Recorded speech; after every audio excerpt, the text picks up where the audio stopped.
Hello my YouTube friends, welcome to my channel Sushmita makeover. তোমরা সবাই কেমন আছো? আশা করি খুব ভালো আছো। আমিও খুব ভালো আছি। তাই আজকে তোমাদের জন্য নতুন একটা টিপস নিয়ে আসলাম। আজকে টিপসটা হলো যে তোমরা পার্লারে কীভাবে টেম্পোরারি স্ট্রেট করতে পারো। যারা পার্লারে আছো বা বিউটিশিয়ানে কোর্স করো তারা তো জানো যে টেম্পোরারি স্ট্রেট কীভাবে করতে হয়। আর এই ভিডিওটা অবশ্য যারা বিগিনিয়ার বা নতুন তারা অবশ্য এটা দেখলে বুঝতে পারবে বা শিখতে পারবে যে তোমরা কিভাবে স্ট্রেট করতে পারবে। তো চলো ভিডিওটা শুরু করি। আর অবশ্যই তোমরা এই ভিডিওটা স্কিপ না করে পুরোটা ভিডিও দেখবে, তাহলে বুঝতে পারবে যে টেম্পোরারি স্ট্রেট কীভাবে করতে হয়। আমি স্টেপ বাই স্টেপ তোমাদেরকে দেখাবো আজকে। তো চলো শুরু করছি। এখানে দেখো আমি চুলটাতে সিরাম লাগিয়ে নিলাম। লাগানোর পর এখানে 4 সেকশনে চুলটাকে ভাগ করে নেব।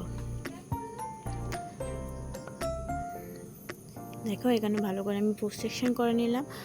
4 সেকশন করে এখানে একটা পার্ট নিয়ে নিলাম চুলে। ভালো করে কম করে নেব চুলটাকে। কম করার পর দেখো এখানে আমি একটা সেকশন নিলাম। দেখো এখানে একটা সোজা করে একটা সেকশন নিলাম, বেঁকা তারা না, কিন্তু একেবারে সোজা করে একটা সেকশন নিলাম। আর বাকি চুলটাকে ক্লিপ লাগিয়ে দেবো।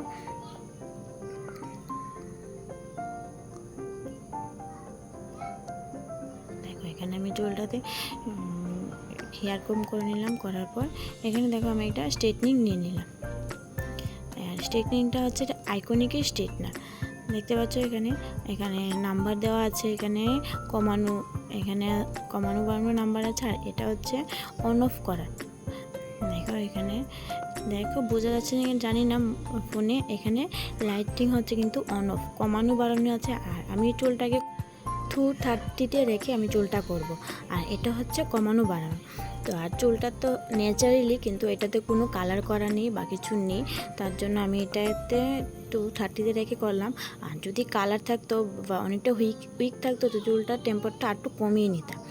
তো দেখো আমি এখানে দেখাচ্ছি তোমাদেরকে চুল কীভাবে টানতে হয়।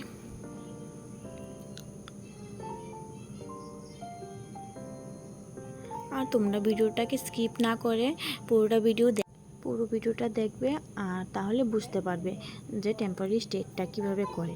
আর এই ভিডিওটার মধ্যে অনেক কিছু টিপস থাকবে, তাহলে সেটাও তোমরা বুঝতে পারবে। তো দেখে এখানে আবার একটা নিয়ে নিলাম, আর একটা সেকশন নিয়ে নিলাম। ভালো করে নেওয়ার পর এখন দেখো আমি আবার দেখাচ্ছি কীভাবে টানতে হয়। চুলটাকে ভালো করে কম করে নেবে। কম করার পর দেখো আমি আয়নিংটা কিন্তু স্ক্যাল্পের লগে লাগাইনি, স্ক্যাল্পের থেকে অনেকটা দূরে রেখে করছি। দেখো অনেক দূরে রেখে কিন্তু চুলটাকে টানছি। আর উপরের জায়গাটা তো উপরের লেনটা উপরে রেখে করবো, আর নিচের লেনটা কিন্তু নিচের দিকে রেখে করবো। দেখো নিচের লেনটা কিন্তু নিচের দিকে রেখে করবো। দেখছো কতটুকু শাইন করছে।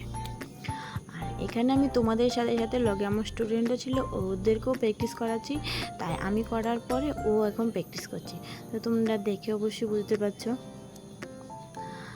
আর তোমরা যদি আমার চ্যানেলে কেউ নতুন হয়ে থাকো, তাহলে আমার চ্যানেলটাকে সাবস্ক্রাইব করে দেবো, আর একটা বেল বাটনে ক্লিক। আর তোমরা আমাকে এইভাবে সাপোর্ট করলে তাহলে আমি তোমাদের জন্য বিউটিশিয়ানের নতুন নতুন টিপস নিয়ে আসবো। তো তোমরা দেখে কিছু না কিছু শিখতে পারবে। আশা করি এই ভিডিওটার থেকেও দেখে যারা নতুন বিগিনার তারা এই ভিডিওটাতে দেখে কিছু না কিছুকে শিখতে পারবে। তো দেখো এখানে ও টানছে চুলটাকে। দেখো এদিকে একটা পার্ট কিন্তু কমপ্লিট হয়ে গেল। তো দেখো চুলটা কতটুকু শাইন করছে। আর এদিকে চুলটা দেখতে পাচ্ছ যে চুলটা আমি আগেও তোমাদেরকে দেখেছি, চুলটা কিন্তু অনেকটা কালি ছিল। দেখো দুটা রেজাল্টটা তোমরা কত দেখতে পাচ্ছ, দুটা চুল। তো দেখো এখন এই পার্টটা আবার শুরু করেছি। আর ওকে বুঝেছিলাম যে স্ক্যাল্পের থেকে অনেকটা দূরে রেখে চুলটা করা। আর স্ক্যাল্পের থেকে দূরে রেখে করাটাই ভালো, কারণ চুলটা রান্নার সময় একটা হিট বেরোয়। তো হিটটা ওর স্ক্যাল্পে লাগলে ওর স্ক্যাল্পটা অনেকটা ক্ষতি হবে, তার জন্য একটু দূরে রেখে করাটাই ভালো। তো দেখো তোমরা যদি কেউ নতুন হয়ে থাকো এভাবে তোমরা করে অবশ্যই শিখতে পারবে।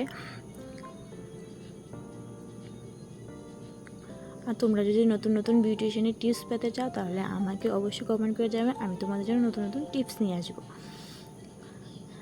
তো দেখো এখানে আমি দেখাচ্ছি যে চুলটা কিভাবে ফিঙ্গারে হোল্ড করে রেখে করতে হয়। তো তো চলো দেখো, ভালোভাবে দেখবে তোমরা।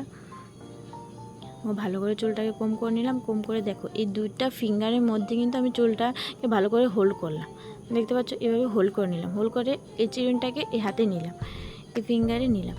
নেওয়ার পর দেখো আবার আয়রনিং করছি। দেখো চুলটাকে কিন্তু আমি এই জায়গাটার মধ্যে 3 থেকে 4 বার টান দিলাম। টান দেওয়ার পর এখন নিচের দিকে নিয়ে আসবো। যখন নিচের দিকে নিয়ে আসবো, চিরুনের মধ্যে চুলটাকে নিয়ে আসবো।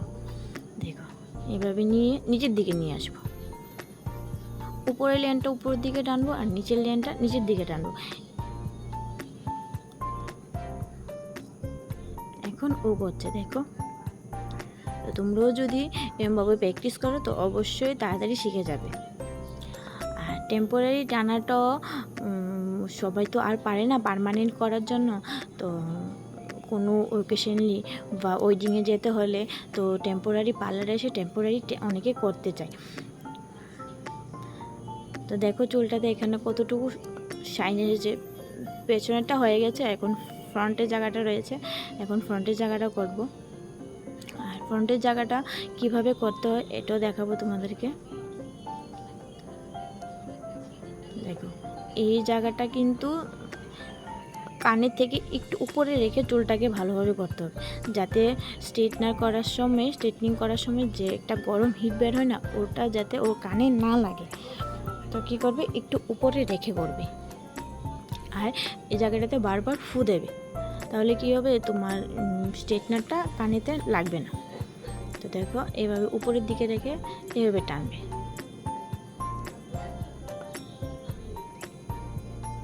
দেখতে পাচ্ছ? আবার দেখাচ্ছি, ভালোভাবে দেখে নাও।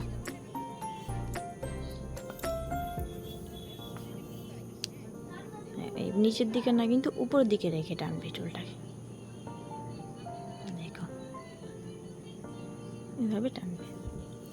আর তোমরা চুলের লেন্থ বুঝে কিন্তু মানে কাস্টমার ওয়াইজ থেকে পেমেন্ট নিতে পারো। ছোট লেন্থে হলে মানে আমি অবশ্যই ছোট লেন্থের করাই 500 টাকা করে, আর এর থেকে একটু বড় হলে মিনিমাম 700 বা 800 টাকা রাখি। তো তোমরা চুলের লেন্থ বুঝে রাখতে পারো, যে কতটুকু রাখতে পারবে তোমরা বুঝে রাখতে পারবে পেমেন্ট।